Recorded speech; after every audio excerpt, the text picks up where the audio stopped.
Yes, you're listening to Ethiopia Radio, listening to the voice of Ethiopia Radio, original voice of Ethiopia Radio, from the actual transcripts and other research done on the Ethiopian World Federation.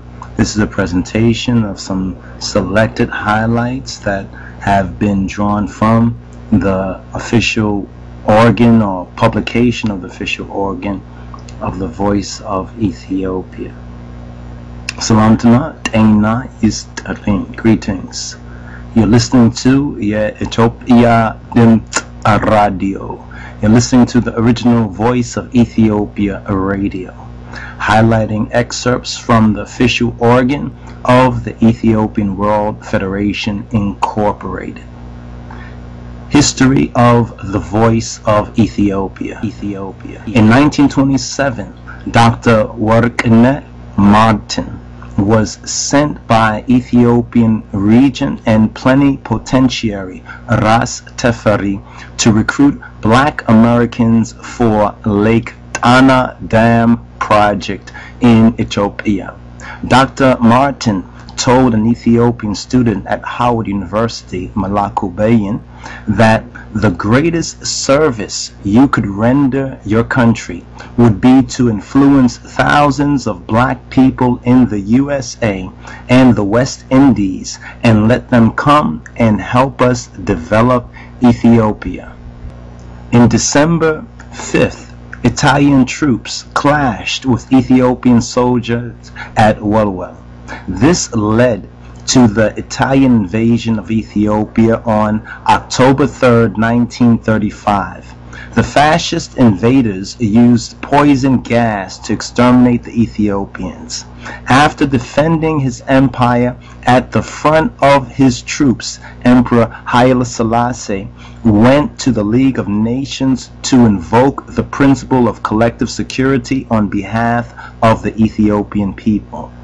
During the summer of 1936, Reverend Lloyd Imes, pastor of the St. James Presbyterian Church, Philip M. Savoy of the Victory Insurance Company and co-owner of the New York Amsterdam News, and Mr. Cyril M. Phillip, Secretary of the United Aid for Ethiopia, sailed to England to speak with His Imperial Majesty concerning financial matters.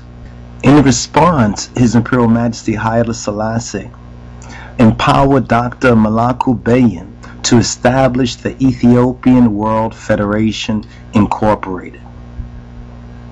October 6, 1936, Dr. Malaku Bayen gave an address entitled "What Modern Warfare Looks Like When Experimented Upon Helpless People" to an audience of 1,000 at the United Seventh-day Adventist Church in Harlem.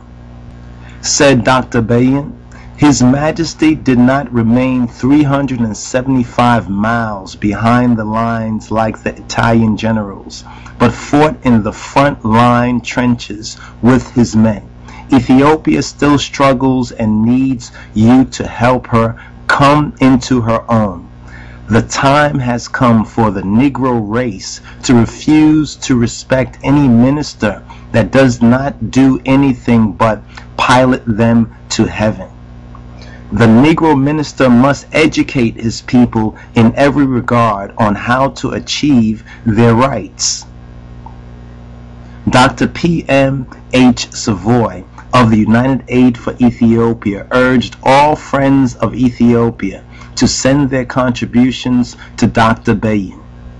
On January 27, 1937, Dr. Malaku Bayen establishes the Voice of Ethiopia and begins weekly publications as, quote, "a paper for the vast universal black commonwealth and friends of Ethiopia," end quote.